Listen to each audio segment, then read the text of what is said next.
नमस्कार दोस्तों, मैं राजेश अग्रवाल पन्ना कंपटीशन क्लासेस में आपका स्वागत करता हूं। जैसा कि मैंने आपसे वादा किया था, 26 तारीख सेकेंड शिफ्ट का जो मैंने पेपर दिया था और उसके एक्चुअल क्वेश्चंस, ना कहीं मैंने कोई टॉपिक बताया है ना कुछ, एक्चुअल क्वेश्चंस की चर्चा करने के लिए आज मैं आपके सामने हूं।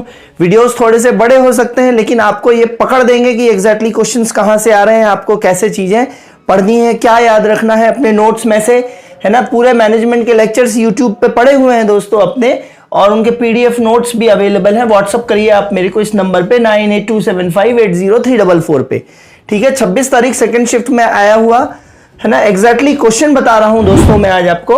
तो मैनेजमेंट में सबसे पहला क्वेश्चन आया था, एमबीओ का कार्य है। तो management by objective, management by objective का कार्य है कर्मचारियों के प्रदर्शन में सुधार करना, है ना। मैनेजमेंट बाय ऑब्जेक्टिव का मतलब क्या है कि नीचे वाले कर्मचारियों से उनके ऑब्जेक्टिव या लक्ष्य जो है वो सेट करा के और मैनेजमेंट का पूर्णतः या कंपनी का पूरा लक्ष्य अचीव करना, that is called management by objective.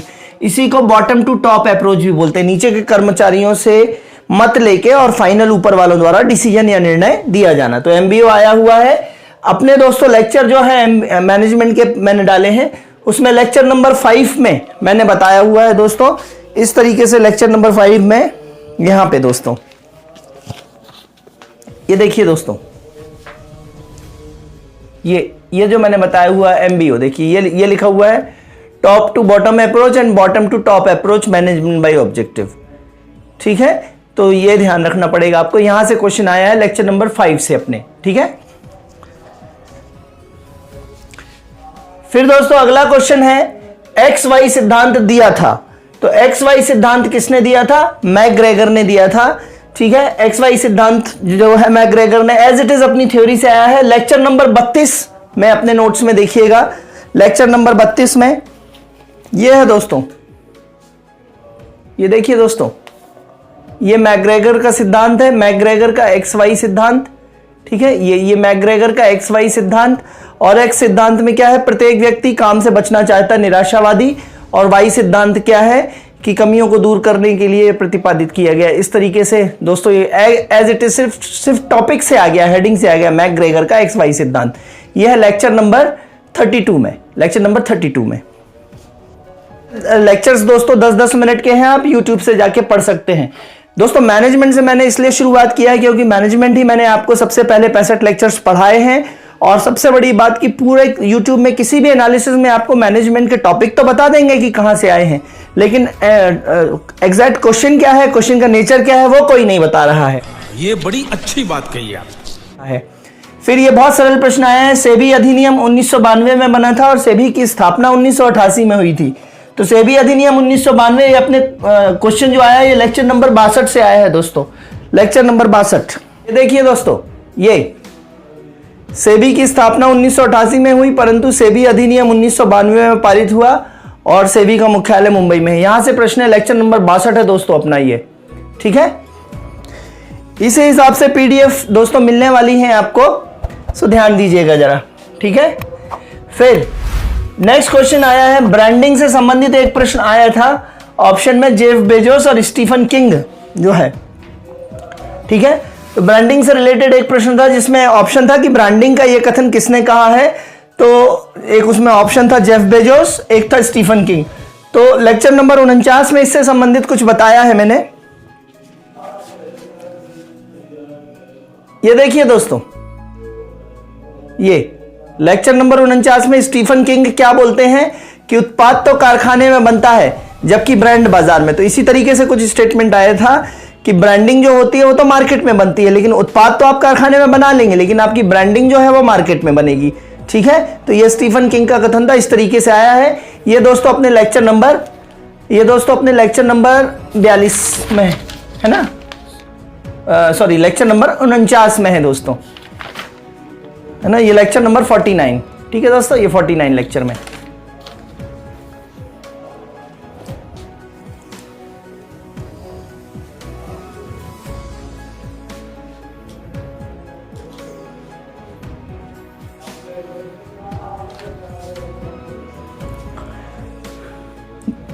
ठीक है दोस्तों, मैं आपको कोई थ्योरी दोबारा से समझाने नहीं खड़ा हुआ हूं, मैं सिर्फ आपको सोर्स बताने की कोशिश कर रहा हूं कि पेपर की रगों में जो क्वेश्चंस दौड़ रहे हैं वो क्वेश्चंस उठ के कहां से आ रहे हैं। अपने मैनेजमेंट की इतनी सरल भाषा है, आप इसको पढ़ लीजिए और अगर पेपर का पैटर्न चेंज हुआ, 25-30 क्वेश्चन मैनेजमेंट में आए तो आप बहुत आसानी से लगा सकेंगे।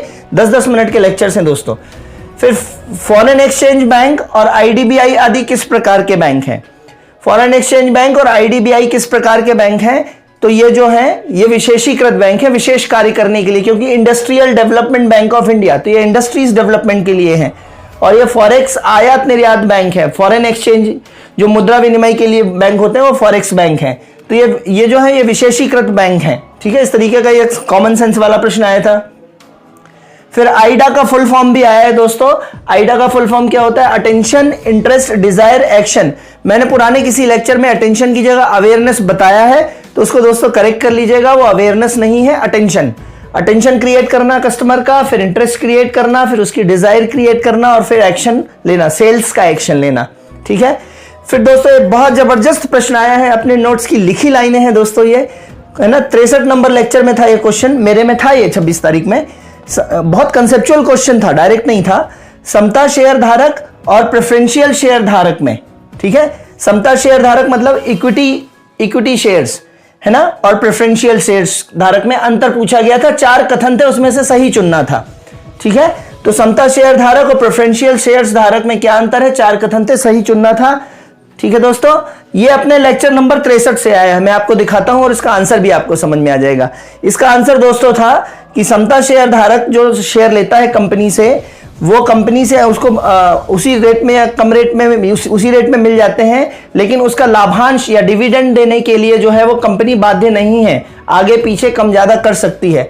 लेकिन प्रेफरेंशियल शेयर्स धारक वो होते हैं जिसको कंपनी अपने शेयर्स ऊंचे दामों पे बेचती है, लेकिन वो निश्चित तौर पे उसको निश्चित अवधि में लाभांश प्रदान करेगी ही। और यही चीज आई थी पेपर में दोस्तों। मैं दिखाता हूं आपको 63 नंबर लेक्चर। ये देखिए दोस्तों 63 नंबर लेक्चर में, जो कि मैंने वित्तीय बाजार कवर किया हुआ है 63 नंबर लेक्चर ऊपर, और इसी में अगले पेज पे देखेंगे दोस्तों। ये दोस्तों पढ़िए, देखिए यहां से पढ़िए थ्योरी। यहां पे लिखा है मैंने समता शेयर्स या इक्विटी शेयर्स, और इक्विटी शेयर्स के बारे में क्या लिखा है दोस्तों मैंने, कि ये एक कंपनी के सामान्य साधारण शेयर होते हैं। कंपनी के संस्थापक एवं आम निवेशक के पास समता शेयर या इक्विटी शेयर्स ही होते हैं। ऐसे शेयरधारक कंपनी के किसी भी निर्णय में मतदान कर सकते हैं, परंतु यही प्रश्न आया था, परंतु इन्हें लाभांश का हिस्सा तभी प्राप्त होगा जब कंपनी तय करेगी। मतलब इनको लाभांश देने में कंपनी आगे पीछे ऊपर नीचे हो सकती है। लेकिन प्रेफरेंशियल शेयर्स क्या होते हैं? इन्हें कंपनी बड़े निवेशकों को बाजारी दर से भी ज्यादा दर पर बेचती है, किंतु लाभांश निरंतर प्रदान करती है। यही चीज वरीयता शेयर्स बोलते हैं, प्रेफरेंशियल शेयर्स को वरीयता शेयर।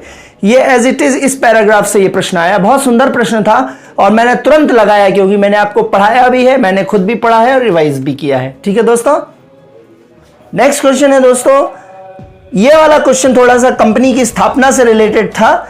कंपनी स्थापना अधिनियम जो 1956 का है मेरे ख्याल से, उसकी धारा का क्वेश्चन था ये, तो ये थोड़ा ज्यादा डिफिकल्ट क्वेश्चन था। कंपनी की स्थापना की धारा कौन सी है, या कंपनी की परिभाषा से दो, क्योंकि धारा 2 में हमेशा परिभाषाएं होती हैं, ध्यान देंगे। धारा 1 में किसी भी अधिनियम की धारा 1 में नाम, विस्तार और प्रारंभ होता है, और धारा 2 कहीं भी आ जाए तो धारा 2 में क्या होता है? परिभाषा। नाप से याद रखिए, धारा 1 और धारा 2, ठीक है। 1 में उस अधिनियम का नाम होता है और 2 में उससे संबंधित परिभाषाएं होती हैं अलग अलग शब्दों की। तो कंपनी की परिभाषा की धारा कौन सी धारा में दी गई है? तो ऑब्वियसली है परिभाषा, तो 2 में दी गई होगी, लेकिन कौन से 268 में। तो ये क्वेश्चन एज इट इज याद रखिएगा दोस्तों, पलट सकता है। ठीक है, चलिए फिर मैरी पार्कर फोलेट का प्रयोग, ये मैंने आपको आल्टन मेयो पढ़ाया है लेक्चर नंबर 9 में। आल्टन मेयो के साथ ही मैरी पार्कर ने भी प्रयोग किया था मानव संबंधों पर आधारित। मानव संबंधों का परफॉर्मेंस में क्या असर पड़ता है, लेक्चर नंबर 9 में मैं एल्टन मेयो बताता हूं आपको। यह है दोस्तों एल्टन मेयो। एल्टन मेयो मानव की संतुष्टि स्तर तथा उत्पादकता बढ़ाने हेतु मानवीय संबंधों को सुधारने की बात करते हैं, और हॉथरॉन एक्सपेरिमेंट वेस्टर्न इलेक्ट्रिक कंपनी में किए थे।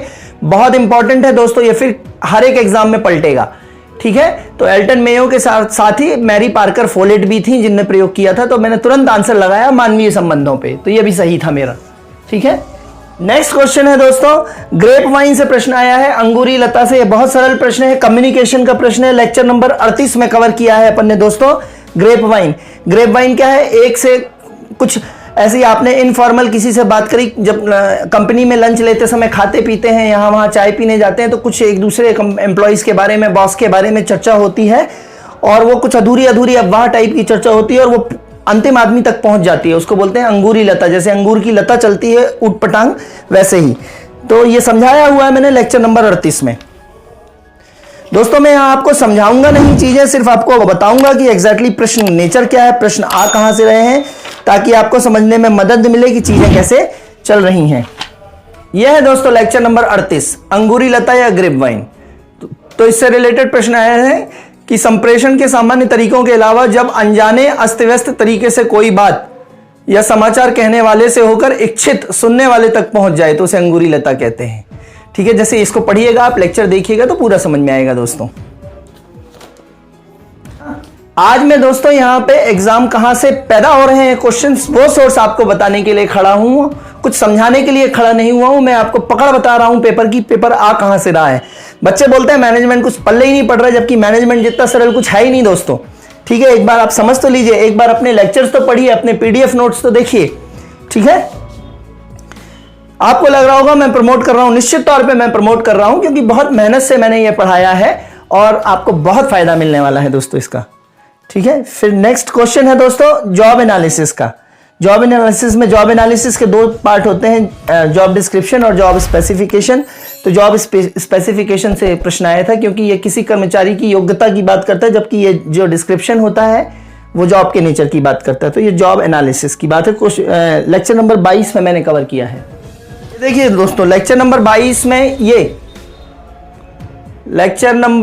ये है जॉब एनालिसिस, और जॉब एनालिसिस के दो पार्ट्स हैं, जॉब डिस्क्रिप्शन यानी कार्य विवरण और कार्य विशिष्टता यानी जॉब स्पेसिफिकेशन।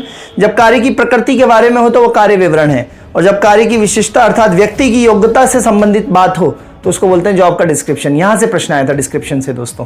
ठीक है, नेक्स्ट क्वेश्चन दोस्तों आया था, सीपीएम का फुल फॉर्म आया था मेरे में, क्रिटिकल पाथ मेथड।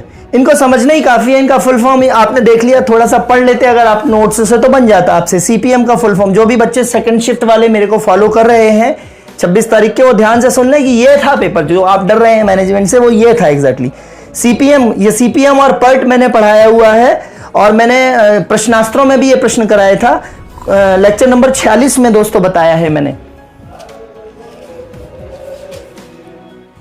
ये है दोस्तों पर्ट और सीपीएम, और पूरा मैंने डिफरेंस बताया पर्ट सीपीएम का।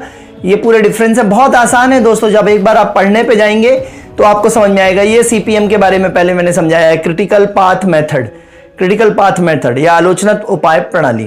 तो बस इसका फुल फॉर्म ही पूछा था दोस्तों, अंदर जाने की बात तो दूर है। समझ रहे हो, समझ रहे हो, समझ रहे हो ना। लेक्चर नंबर 46 में।